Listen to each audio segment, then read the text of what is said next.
Y bueno, antes de concretar con el tema fundamental que tenemos para esa escuela tan especial, vamos a saludar a nuestros invitados. Por una parte, tenemos a Patricia Rodríguez, madre además de un alumno en Rafael Alberti, a quien damos la bienvenida. ¿Cómo estás? Muchísimas gracias.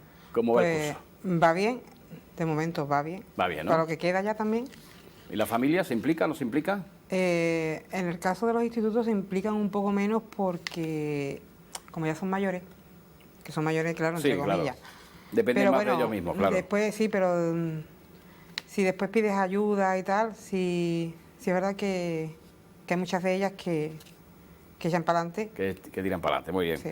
José Pablo Jurado, igualmente es también padre de familia, de alumnos, en este caso en el Reyes Católico. Bienvenido. Muchas gracias, Juan, a nuestra cadena Onda Cádiz. Sí, soy padre de dos alumnos de primaria del Centro de Educación Infantil y Primaria del Reyes Católicos de Cádiz. Uno de segundo ciclo de primaria y otro que ya va a empezar este año el instituto.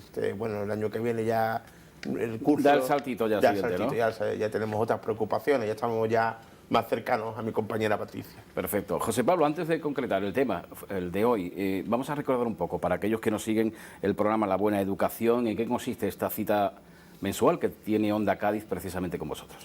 Bueno, pues esta cita surge a través de un convenio de colaboración entre la Liga Gaditana de la Educación y Onda Cádiz, porque vemos como necesidad, o vemos que existe la necesidad de poder hacer un taller específico destinado a las familias.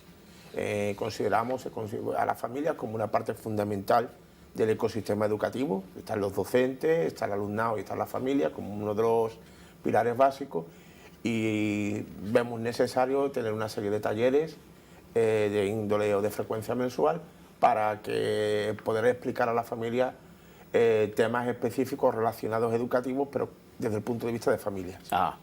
Muy bien, pues nos lleva al tema de hoy. ¿Cuáles son en este caso? Bueno, pues vamos a hacer, el tema de la participación, es el espacio en el que vamos a tratar hoy. El tema de la participación es muy amplio y nosotros hemos seleccionado una pincelada de dos temas que creo que van a ser muy interesantes para la familia. Uno de ellos es la participación, cómo las familias pueden participar en los diferentes estamentos que conforman un centro educativo.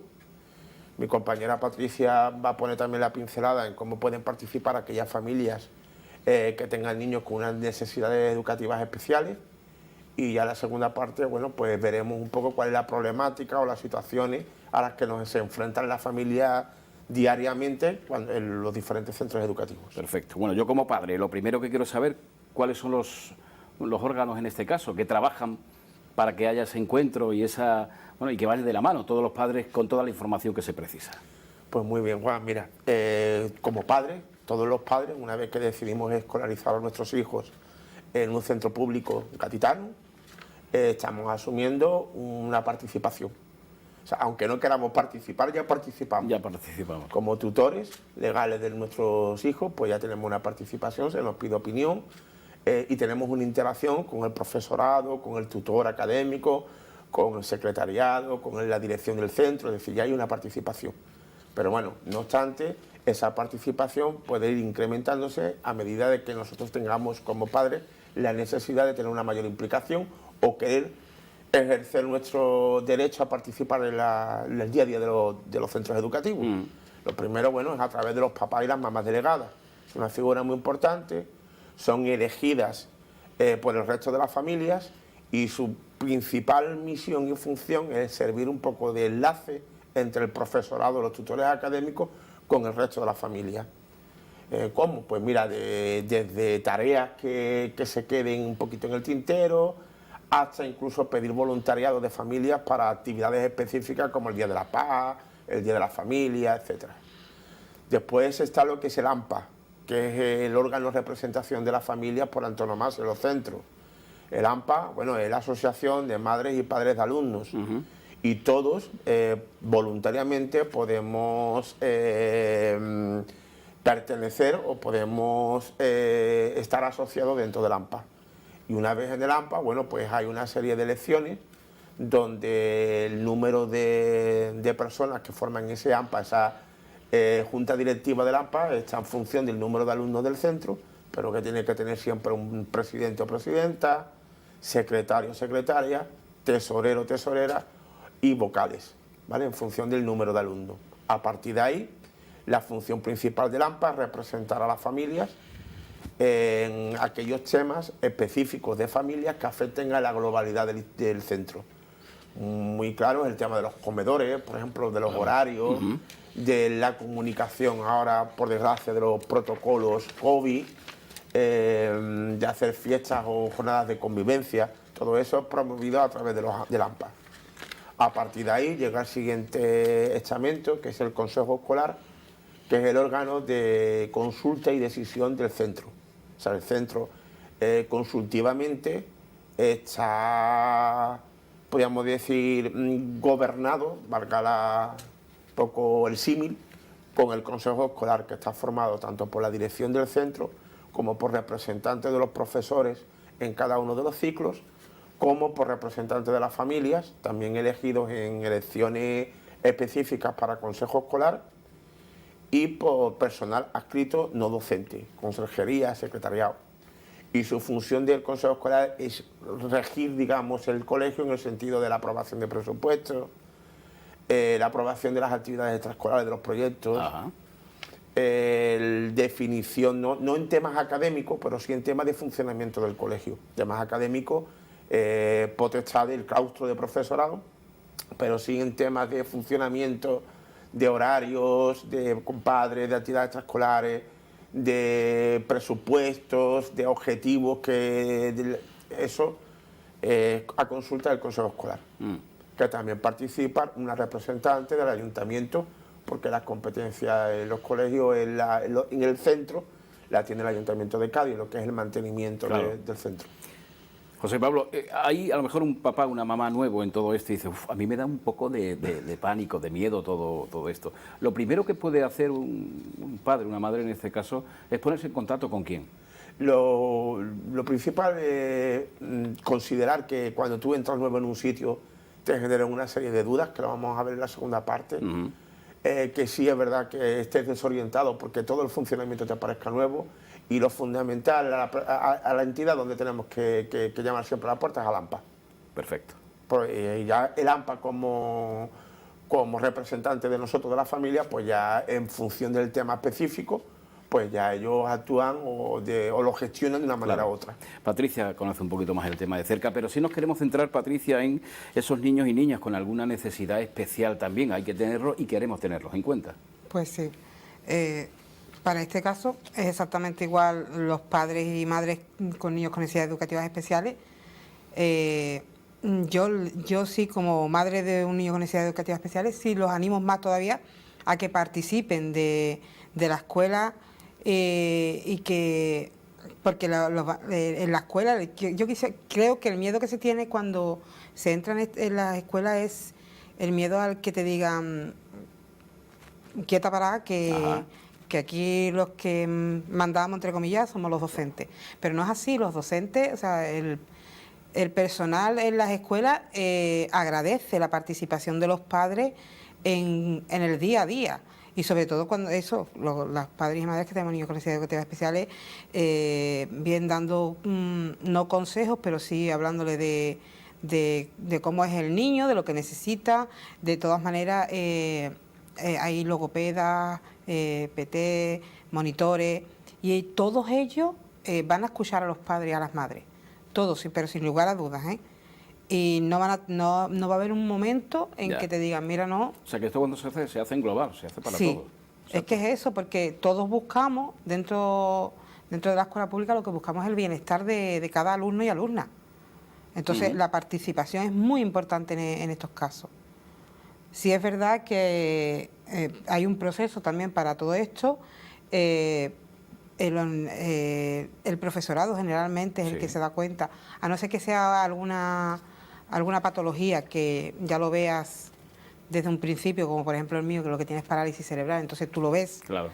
Pero si a lo mejor hay algún niño que tiene alguna patología, una necesidad, vale hoy, que es el centro de orientación educativa, donde te van a valorar a ese niño, donde van a hacer unas pruebas, los padres van a estar presentes, y con esa valoración es verdad que te van a decir, pues mira, tu hijo necesita un logopeda o necesita un monitor, Y a partir de ahí, es que todo ya va sobre ruedas. Ya. No va a haber un problema de... No te van a poner trabas. Patricia, me voy a salir un poquito del guión. Sin problema. Vives de cerca todo ello. Ha cambiado mucho en estos últimos años, ¿no? La Sí. situación antes de una familia que se encontraba con un niño y una niña así, se lo tenía que pensar bastante. Ahora, bueno, permíteme, lo de todo Sí, sí, son sí. soluciones y todo son respuestas positivas, porque al menos herramientas existen para poder llevar... Existen herramientas. Ajá. Y existen muchas herramientas. No todo el camino es color de rosa. Ya. Y no toda, o sea, y no la culpa es del centro, porque por ejemplo en mi caso mi hijo necesita un ordenador Ujú. por la problemática que tiene, Con las tiene, manos. tiene afectada la motricidad fina y gruesa. Sí. A él le cuesta mucho trabajo escribir y él necesita un ordenador. Yo estuve peleándome, pero no con el centro, sino con la administración, porque necesitaba un ordenador, que el ordenador te lo tiene que poner la administración. Claro. Y estuve peleándome con ellos, pero a partir de ahí, y antes de que tuviera el ordenador, para mí todo fueron facilidades con el profesorado que tuvo, porque ellos me hacían fotocopias, si no me daban la fotocopia, hacían foto a la pizarra. Eso, que de alguna manera Sí, sí, ponían lo suficiente. Ponen medio, la verdad es que ponen medio y hasta el día de hoy estoy muy contenta de haber elegido la pública, porque los especialistas y el personal que tiene hacia el trato de estos niños es fantástico. Fantástico, pues nos alegramos de ello. Compañero, en este caso hemos puesto de ejemplo a su hijo, pero vamos a hablar un poquito de esas preocupaciones un poco, ¿no?, que alertan y en las que estáis trabajando y en las que siempre estáis un poco buscando respuestas, precisamente porque cuando no es un padre es otro. Lo primero que tenemos que pensar que no somos especiales, sino que lo que nos ocurre, digamos, nuestras inquietudes son inquietudes que afectan a la mayoría. O sea, muchas veces pensamos que somos bichos raros porque no conocemos la sistemática del programa de gestión del centro. Bueno, que no se preocupe, que no lo conocemos la amplia mayoría. Entonces, lo importante es que los padres debemos de tener claros que tenemos que estar siempre en un proceso de aprendizaje continuo de colaboración con el centro. Para el centro nuestros hijos van a ser su bien más valioso, lo van a cuidar, con lo cual esa tranquilidad la tenemos que tener y siempre pensar que lo importante es utilizar los mecanismos que los centros educativos ponen a nuestra disposición para poder canalizar cualquier problema, sugerencia, mejora incluso de los centros, cualquier cosa. En mi etapa, por ejemplo, de la educación infantil y primaria, es una etapa muy amplia, va desde educación infantil hasta cuando salen los alumnos al instituto, con lo cual, bueno, los padres evolucionamos al igual que evolucionan los niños. Una cosa muy básica y muy normal en los cumpleaños. Claro. Al principio en educación infantil invitábamos a toda la clase, o sea, las invitaciones eran masivas, ibas al grupo de WhatsApp, invitaba, ya cada vez que va avanzando... A medida que avanza la edad, pues se van acortando, claro. Claro, se van generando grupos más cohesionados de padres, normalmente, bueno, que tienen en común que nuestros hijos, bueno, pues se llevan bien y han hecho amistad, vamos. Y a partir de ahí, bueno, pues ya empezamos con ya dejo ya un poco la palabra patio para secundaria, pero en primaria, básicamente, pasamos por las mismas etapas de desconocimiento, y porque no conocemos el mecanismo, entramos de guardería, entramos en educación infantil, no conocemos el mecanismo de los colegios, y después cuando salimos volvemos a entrar otra vez en desconocimiento porque no desconocemos el instituto, con lo cual el ciclo empieza desconociendo y termina desconociendo, con desconocimiento. Y lo último para reseñar es que en primaria, un poco diferente a secundaria, la implicación de los padres es muy alta. Eso iba a decir, las AMPAs aquí funcionan muy bien. Normalmente la tasa de afiliados a las AMPAs es bastante importante. Los colegios a nivel de familia son muy dinámicos, organizando muchísimas actividades, participando, y la verdad es que las familias suelen tutelar mucho a los alumnos, no solamente la docencia, sino la familia, estando muy pendiente del alumnado en cuanto a las tareas, en cuanto a sus actividades, con lo que hay una alta participación de los padres a todo lo largo de la educación primaria. Hablamos de la FLAMPA, también de la coordinadora Claro, y de todas esas entidades y asociaciones que se relacionan con la educación. Quizás están más atentos cuando son pequeñitos, porque precisamente son pequeños, son más inexpertos en todo y hay que estar más encima de todo eso. Sí, bueno, pues también vamos a secundaria, en este caso, Patricia, ¿cuáles son las preocupaciones un poquito más actualizadas? La participación, como decía él. Llegan a secundaria y los padres piensan que se ha acabado todo. Sí, que se ha acabado. Pero no se acaba, es que continúa. Si el niño o la niña sigue estudiando, el padre y la madre tiene que seguir participando. No es, pues ahora ya me desentiendo porque ya. Como que ya más mayor. Porque las necesidades son las mismas y porque es verdad que se sigue necesitando que los padres y madres sigamos participando de esa educación de nuestros hijos, que se participe en el AMPA, que se vayan a las actividades, que se presenten al consejo escolar, que se pida tutorías, que se necesita.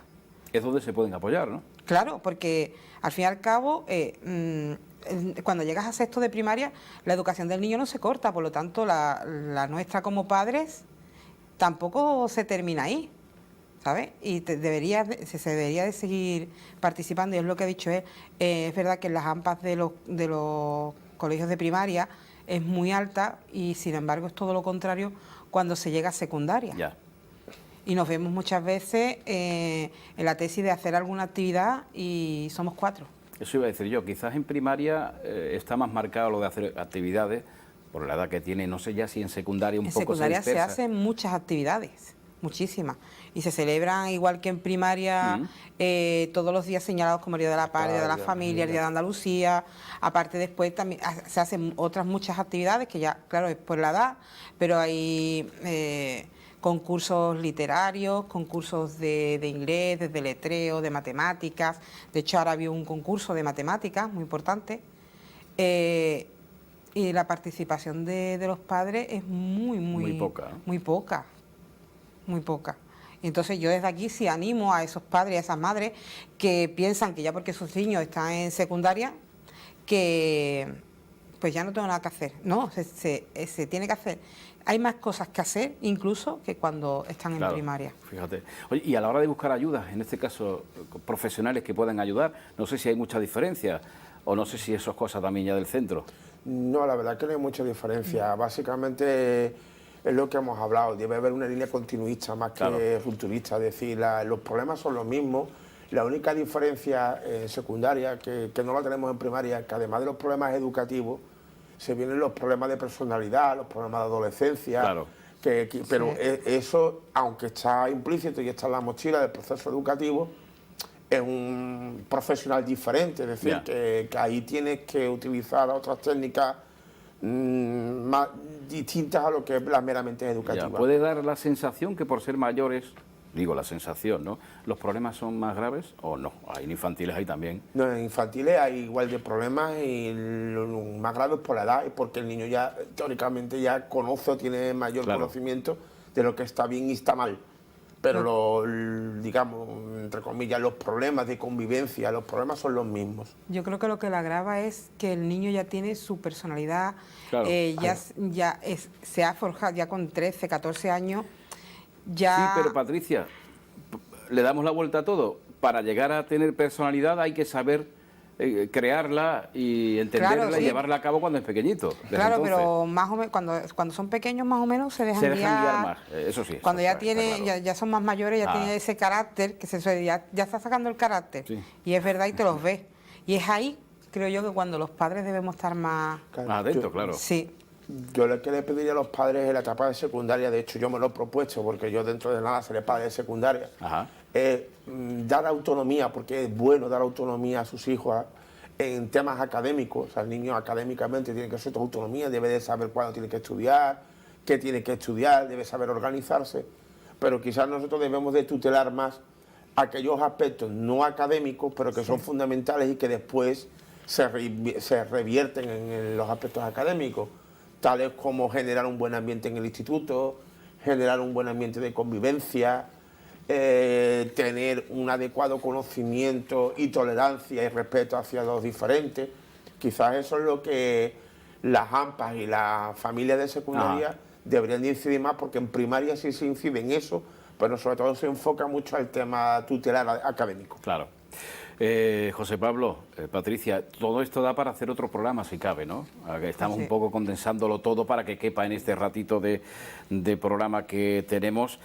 Hay un correo electrónico que podemos dar para que todo papá, para que todo mamá, bueno, pues cualquier duda que tenga la pueda poner en conocimiento, incluso pueden poner incluso temas, propuestas que incluso podamos poner aquí, digo, en el programa para llevar a cabo. Por supuesto, sería deseable, sería para nosotros bastante bueno y positivo tener una alimentación, una retroalimentación, que le llaman los gurús, la retroalimentación de información de la familia, sobre todo, bueno, pues incidiendo en aquellos temas que a ellos les resulten más necesarios, en los que debamos de detenernos con más profundidad. Sí.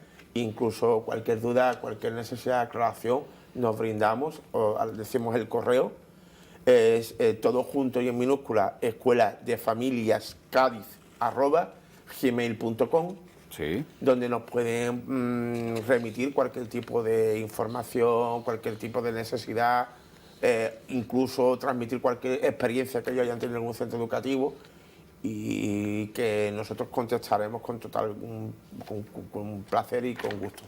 Y si son temas, Patricia, para abordar en el programa, eso también es buen indicador de que nos siguen aquí en la tele. Pues sí. ¿No?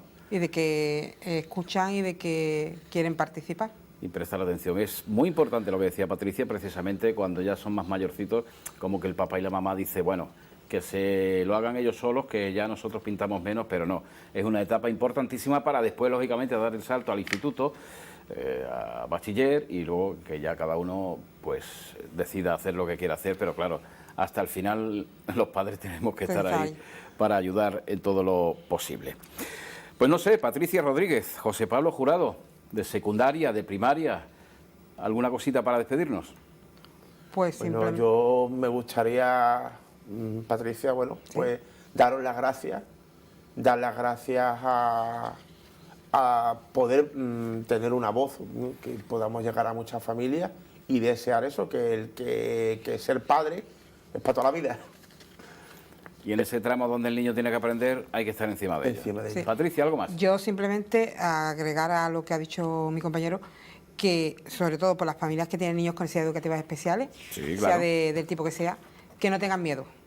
Que no tengan miedo, y que si tienen que preguntar, pregunten, y que si tienen que decir, digan, y que eso, y si tienen alguna duda sobre este tema, que como hemos dicho antes, que puede escribirnos perfectamente, que dentro de nuestras posibilidades nosotros contestamos. Perfecto, yo lo recuerdo, escueladefamiliascadiz@gmail.com. A los dos, gracias.